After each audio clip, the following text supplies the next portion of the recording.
বছরে এরকম একদিনও ঘটেনি।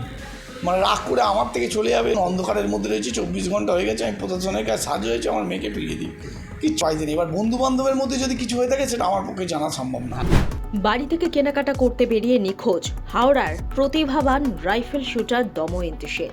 মধ্য হাওড়ার উমাচরণ ভট্টাচার্য লেনের বাসিন্দা বছর 15 দময়ন্তীকে শেষবার হাওড়া স্টেশন প্ল্যাটফর্মে দেখা যায় বলে খবর। দময়ন্তী বাবা ধ্রুবজ্যোতি সেন প্রাথমিক স্কুলের শিক্ষক। নিখোঁজ কন্যার ব্যাপারে তিনি বলেন, তার মেয়ে জাতীয় দলের ট্রায়ালের সুযোগ পেয়েছেন, সাফল্য পেয়েছেন। নিয়মিত সকালে অনুশীলন করে দময়ন্তী। বুধবার রাতে তাড়াতাড়ি শুয়ে পড়েছিল। মেয়ের মোবাইল তার কাছে ছিল।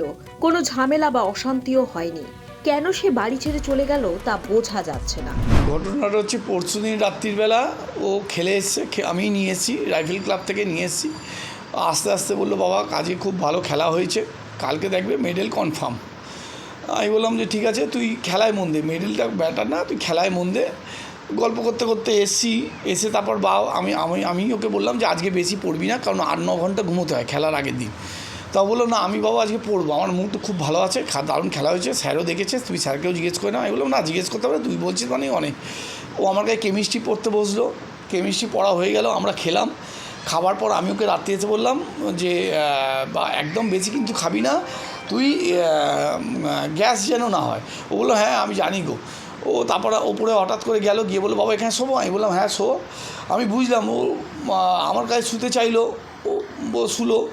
তারপর আবার কিছুক্ষণ পর বললো বাবা এই তোমার গদি তো নরম, তা আমি নিচের গদিটায় শুই, কারণ আবার নরম গদিতে শুলে কাল গায়ে যদি ব্যথা হয়। আমি বললাম ঠিক আছে তুই নিচে শো। তারপর ওই বললো বাবা তুমি জামা কাপড়টা কেচে দাও, কেচে মিলবো। এবার জামা কাপড়টা কাচতে কাচতে মোটামুটি 12:30 একটা হয়ে গেল। জামা কাপড়টা কেচে মেলে দিলাম, যেটা পরেও খেলবে। তারপর আমি দেখলাম যে ও প্রতিদিন রাত্রিবেলা শোয়ার আগে আমায় মোবাইল দিয়ে দেয়, কারণ স্কুল থাকলে অ্যালার্ম ওর কাছে রাখে, আর স্কুল না থাকলে আমায় দিয়ে দেয়, কারণ ওই 8-9 ঘন্টা ওকে ঘুমোতে হয় বলে।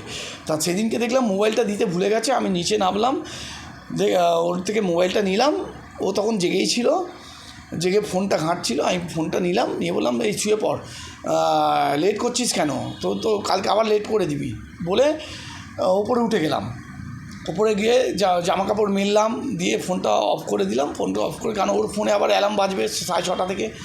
আমি বললাম যে কালকে তো আমারও ছুটি, রথের ছুটি ছিল, আমার ছুটি, আমিও ভোরবেলা উঠবো না, সেই জন্য আমি চলে গেলাম ওপরে শুয়ে পড়লাম। তারপর তো আমি জানি নিজে চান টান করে রেডি হয়েছি, 9:30টার সময় দেখছি মেয়ে ফোন করছে না।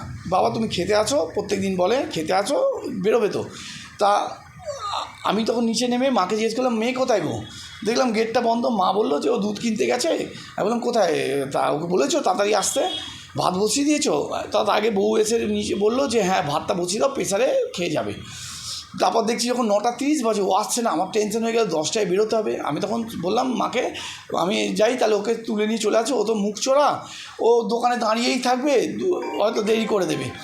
তারপর সঙ্গে সঙ্গে আমি গেলাম, গিয়ে দেখছি নেই। তারপর তো ভাবলাম কি হলো, এখানে নেই, কালুবাজায় নেই। আমি দেখলাম যেখানে হাঁটতে যায়, গঙ্গার ঘাটের দিকে চলে গেলাম। ওখানে বললো একজন হাওড়া স্টেশনের দিকে যান, ওকে হাঁটতে দেখা গেছে, এই জামা এই প্যান্ট। আমি বললাম হ্যাঁ ঠিক বলেছে।